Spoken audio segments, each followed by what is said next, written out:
Well,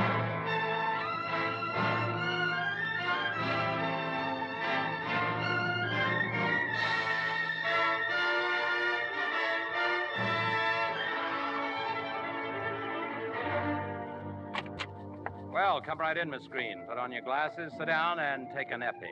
No, Miss Green, this is not to be an editorial for the Sunday edition. This is to be some notes on my lurid past. You see, before I came here to Springfield and bought this paper and became a substantial citizen, I was a reporter, Miss Green. Johnny Jones, foreign correspondent.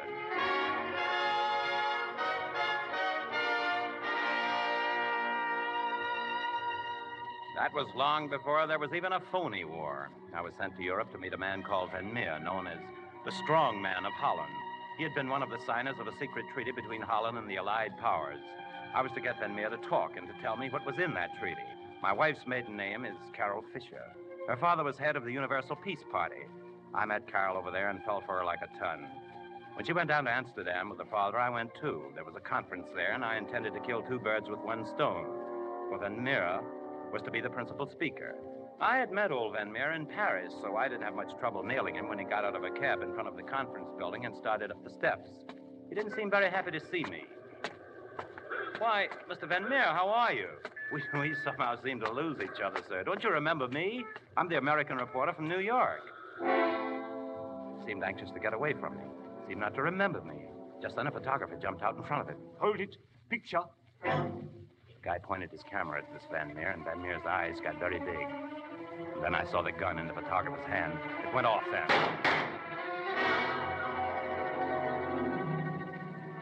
I guess I stood there like a goon, just watching Van Meer fall. He was dead when he stopped rolling down the steps. This phony photographer dropped his camera and ran into the crowd. I ran after him. He got into a car and roared away. I looked for a car, and just then my sweet Carol comes riding up in the Bentley with one of those big blonde Englishmen at the wheel. I jumped into the car, pushed Carol over, and yelled at the handsome brute. Follow that car, quick, hurry. Might as well humor him. Righto. What's the trouble? Chap shot someone? Van Meer assassinated. Dead? Looks like it. Bad show. Couldn't be worse from his point of view. There he goes, around the corner. Don't lose sight of him. Oh, I thought that was him. No, there he is. No, we've lost him. Come on, faster, faster. Try and get around this car. That's good. There he goes. He's had the luck of the devil. We might get him here. Blow your horn, blow your horn! I say, old girl, mind shoving your knees out of the way? Makes driving difficult. Ah, that's better. Not at all. Anything I can do. Glad to help. Guess we're catching up on him. Shooting at us, by Harry. Shattered the safety glass. Wonder whose make. Better hop into the back, old girl. Good chauffeur we've got, Miss Fisher. Very. You two know each other? Oh, I forgot. This is Scott Folliot, newspaper man, same as you, Johnny. Correspondent of London Post. Mr. Jones, Mr. Folliot. How'd you do? Here we are, old chap. Out in the country and very desolate, if you ask me. Keep on his tail. He's around that curve behind the windmill. We'll have him then, old boy. Here we go. I say, the chap in his car disappeared. Vanished. He couldn't have. He has. Look at that. The sails on that windmill. Well, quite common over here in Holland, old boy. I could have sworn those sails were going against the wind just now. Why don't you lie down on the wet grass, old boy, and cool off? I'll cool off at the proper time, but first, would you do me a favor and go back and get the police? Police? What for? We shan't need the police. I've decided not to prosecute. You're going to bring the police back here because our man is in there. In where? In that windmill. What makes you think so? While I'm explaining, a lot of things can happen. Will you please take my word for it and get the police? I'd go myself if I spoke the language. What will you do? I'll stick around here and do some snooping. I hate to seem executive, but this is serious. Right you are, old boy. You shall have the police. Regiment of them.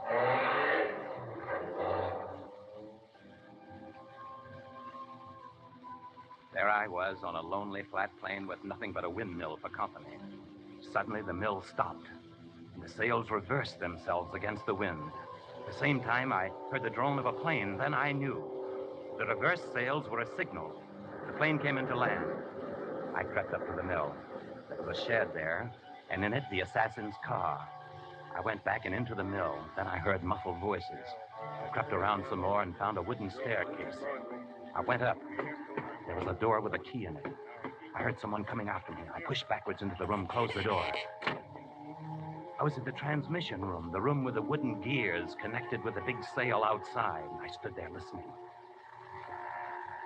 Suddenly, I almost jumped out of my skin. A weak voice spoke. Come in, mister. I whirled around, and there tied to a ring in the floor, was Van Meer, alive. I'm afraid you see me at a great disadvantage. I have just been given a drug of some sort. It affects the brain. They gave it to me when they moved me from. It's beginning now. I'm sorry. But I saw you shot just now outside the conference hall. I saw it. The man you saw shot was not I. He was a substitute who looked like me. But why? They want the world to think that I have been assassinated, to conceal the fact that I'm in their hands. Their hands? Well, who are they? I cannot explain. I am not certain. All that I can tell you is that they are going to take me somewhere by plane. Van Meer's head dropped, and I jumped for the crossbeam above me, pulled myself up, and lay there near the big gear. The door opened, 4 men came in, picked up Van Meer, and took him away. When they had gone, when the plane had died away, I got out of there fast. I came back with the cops, and they thought I was nuts. There was no assassin's car, no assassin, no plane, and no Van Meer. I laughed it off and went over to London with a big news beat in my pocket. I wanted to see Carol's father and find out if he could help me. On a night boat, I made love to Carol.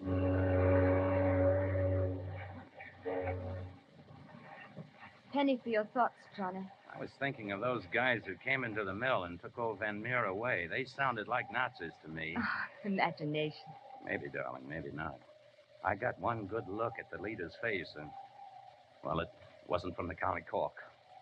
Hard being happy with the world falling apart. The world isn't falling apart. Just governments. It's the same thing. Well, only governments don't sit in the moonlight wearing shawls and looking beautiful. They're certain to march into Poland. Tomorrow, but not tonight. Look, I'm in love with you, no matter who marches where. When you think of what may happen, love doesn't seem so important. I don't know. It survived a lot of wars. Now, will you forget the fate of Europe for a minute? I'm in love with you and want to marry you. I wonder what Father would say. About what? The fate of Europe? No, about our marriage. You did ask me, didn't you? I've been pleading for hours. I think he will be pleased. I'm sure he will. Everybody will be pleased. England, America, and me too.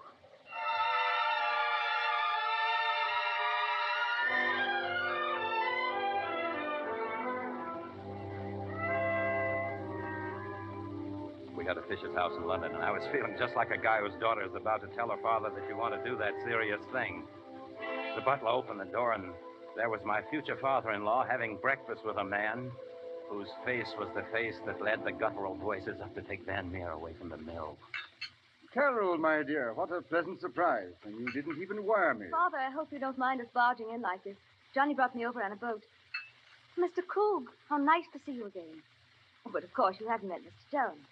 Mr. Krug. Mr. Krug is with an embassy here. I think I shall have to be getting along, Mr. Fisher. Shall we settle on the wording for the peace petition now, or leave it till later? Oh, we might as well clear it up now. You'll excuse us. Go right ahead, Mr. Krug, into my study. Father, could we have just a moment? Terribly important. Why, certainly. I won't be long. Mr. Fisher, get the police quick. Van Meer isn't dead. Van Meer isn't? Why, that's fantastic. They kidnapped him, then shot his double. I saw Van Meer afterward in a mill in Holland. That man, that Krug, was with him. Krug? That's ridiculous, Johnny. We've known him. I know, dear, but Mr. Jones says... I tell you, I spoke to Van Meer. He told me they were taking him somewhere by plane. They must have brought him here to England. I've always felt a little uneasy about Krug. Mr. Fisher. I'll keep him there. Coming, Mr. Krug. Be careful, Father.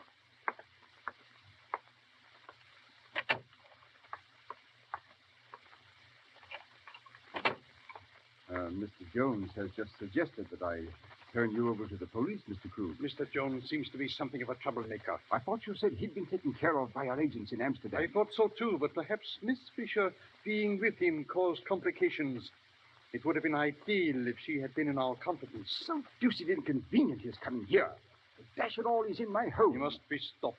Yes, but I always find the sordid details somewhat distasteful. As usual, I shall endeavor to relieve you of them. You remember Rowley? Rowley? Ah, yes, the little man who used to work in your father's stables in Austria. I shall get Rowley. Hire him as a private detective to guard Mr. Jones. Guard him? Very delicate of you, Krug. Very. In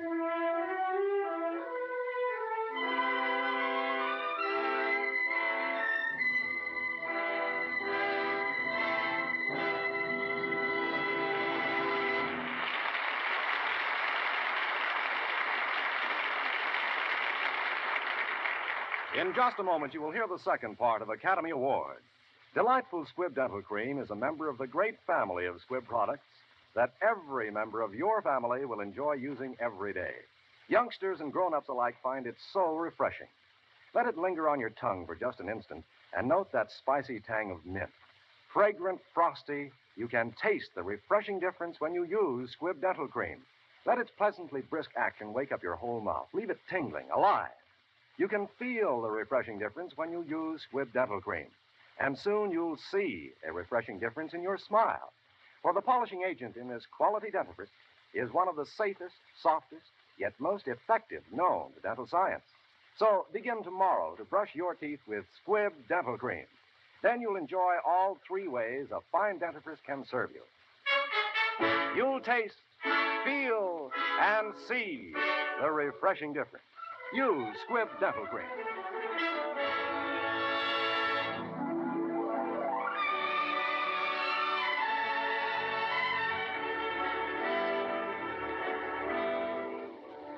Before we bring you part two of Foreign Correspondent, we wish to thank United Artists for making this picture available. Foreign Correspondent is based on an original story written by Vincent Sheean.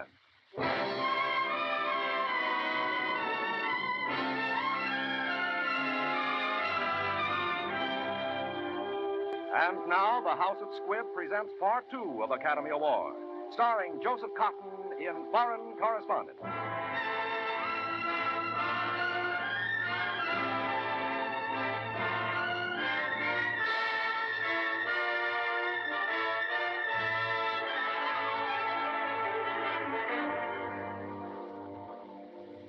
I should have known that about Fisher, but I didn't. And I took his word for it that I should wait and get a bigger story after we'd found Van Meer. Carol naturally sided with her father.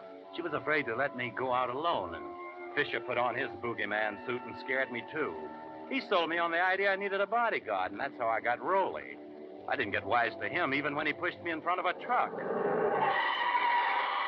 Hey, you! Somebody pushed you, sir. It was me, sir. If I tried to pull you back, you'd been caught. It was push or nothing. Oh, smart work, Mr. Rolly. Thanks very much. After all, sir, that's what I'm here for, isn't it? I'm late for a date at the American Club. Here, let's take this cab. American Club driver.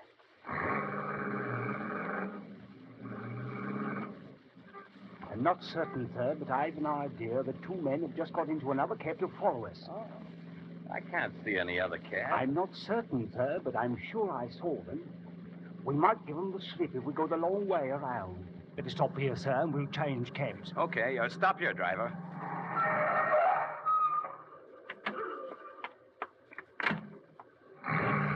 Now, sir, no use waiting for them to catch up.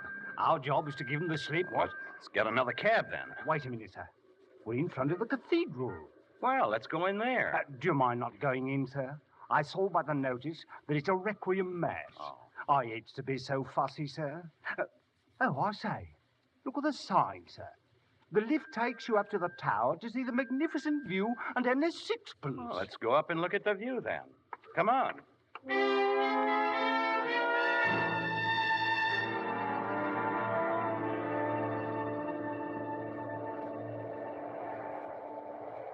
Say, this is pretty dangerous, this low railing, and some drop, too. Oh.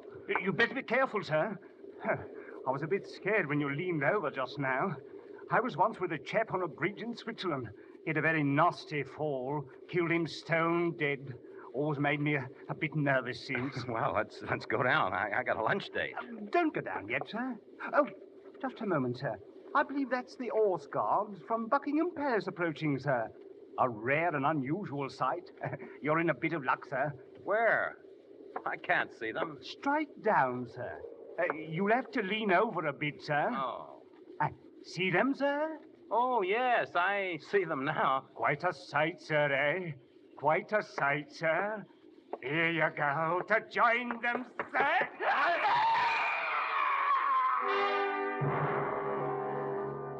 I don't know what made me turn aside suddenly. One of those hunches.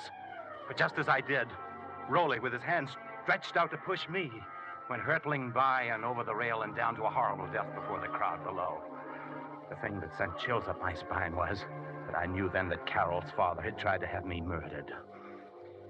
In my state of mind, it was like a double skite seeing old boy Folliot again. Hello, old boy. Congratulations on your little set to with Rowley.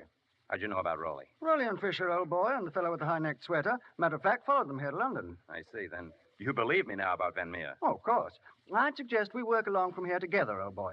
First thing I'd suggest after that would be that you kidnap Fisher's daughter. What? Well, all right, old boy, no offense. But if you give me a chance to bear down on Fisher, he dotes on her, you know. Maybe he'd talk and tell us where Van Meer is. Hey, who are you anyway? I mean, what are you? British subject, old boy, patriot and all that. Our country's on the verge of war. I see. Okay, pal, I'll kidnap Carol. That is, I'll go through the motions. Where'll I take her? Take her to Cambridge. I'll get you digs at the College Arms. Oh, wait, now, what happens after you get Fisher talking? I'll phone you, old boy, and let you in on the kill. It's a deal.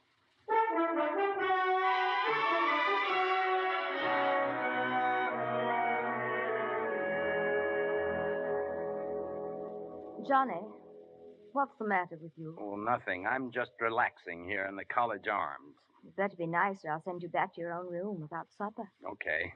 Look, Carol, we got to talk. There's something hanging over our heads, and before it falls, I want you to know that no matter what happens, Johnny, what's wrong with you? What are you talking about? Wait. Hello? Oh, hello, old boy. This is me. Oh, yes, what happened? Fisher's gone. Our people found out where he went. Take this down. 242 Charlotte Street, Tottenham Court 242 Road. Charlotte Street, Tottenham Court I think you better get there as fast as possible. I think that's where they have Van Meer, right? Check. What is it? Carol, I've got to go back to London fast. I want you to stay here till I come for you. Oh, no, you don't. I sense trouble, and I'm not letting you out of my sight. I'm not going to try and talk you out of it, but now remember this. No matter what happens, I love you, darling, with all my heart.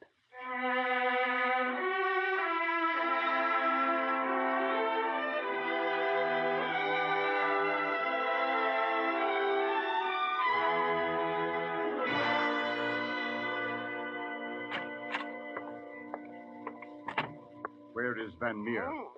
There he is. Those lights in his face. Can't you cut them down? Yes, cut them. Thank you. Thank you very much. You are like my friend, Mr. Fisher. I am so sorry. It is so dark. I cannot tell. But you are like my friend. I am Fisher, Mr. Van Meer. I am your friend. I am so glad. How did you get here? Am I going away now? Thank you, Mr. Fisher. Thank you. Are the police here? They mustn't get away. You mustn't let these people go. Pardon me, gentlemen. I represent the Jupiter Life Assurance Company. Can I interest you in a small policy? Did you have to bring him up here? I didn't know what to do. He tried to get away. You mustn't blame him, Crook. He's nervous, and he had a pistol in my back. I came easy. But go right ahead, gentlemen. Don't mind me. I'll sit right down here. What is that? Is it the police? Tell me where I am. You're in London, Mr. Van Meer. These people think I'm working with them. You and I must play a little game. A little game? Yes. They want you to tell me something. Just one little clause in the treaty. Clause 27. Come, Mr. Van Meer. But it's the secret clause. I know. Clause 27. But they mustn't know it. It would help them if they make war. War. You don't want any help, do you? Don't tell him anything, Mr. Van Meer. He's not your friend. Who was that? You are not my friend. Oh, I see. You cried peace. Peace, and there was no peace. You were a liar, Fisher. A cruel, cruel liar. I will never talk. Do what you want with me. Well, it's useless. Better try your methods, Krug. Bring him over here.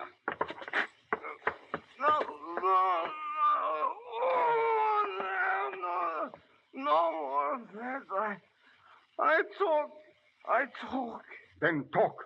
Oh, in the event of invasion by an enemy power, Her Majesty's government solemnly pledges that... Steady, Van Meer, steady. Ask for what... Get him.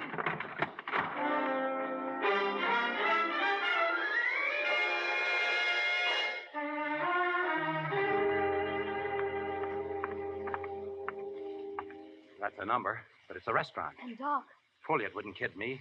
This must be the place. I say, sir, are you Mr. Jones? Why, yes, what? Mr. Folliot said we were to expect you, sir.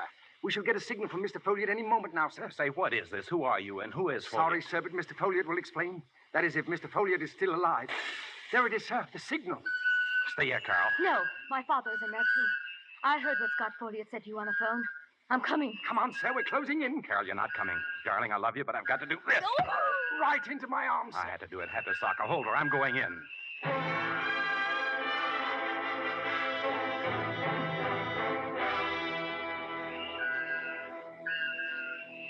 We're trapped. Yes, old boy, you are, to put it in so many words. No, I've got to get out of here. Too late. The place is surrounded. And this man must die before they get here. What about us? You will pay the price your country asks.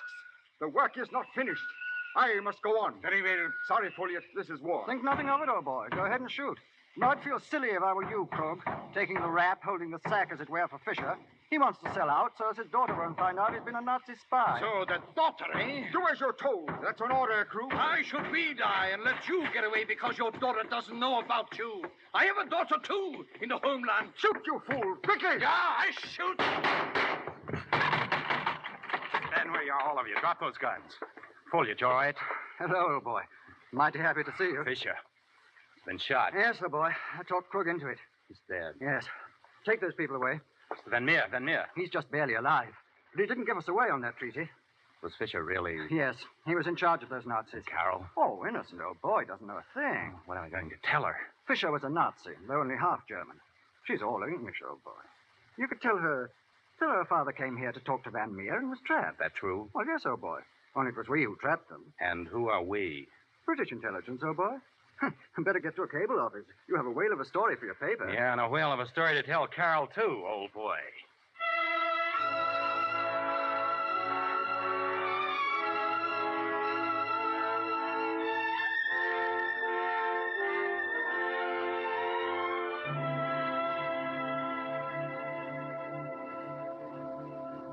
So, darling, your father must have found out that they were keeping Van Meer a prisoner there and torturing and trying to get him to tell what was in the secret treaty. Father went there, and Krug killed him before we could break down the door. Goodbye, Johnny. I love you. I shall always love you.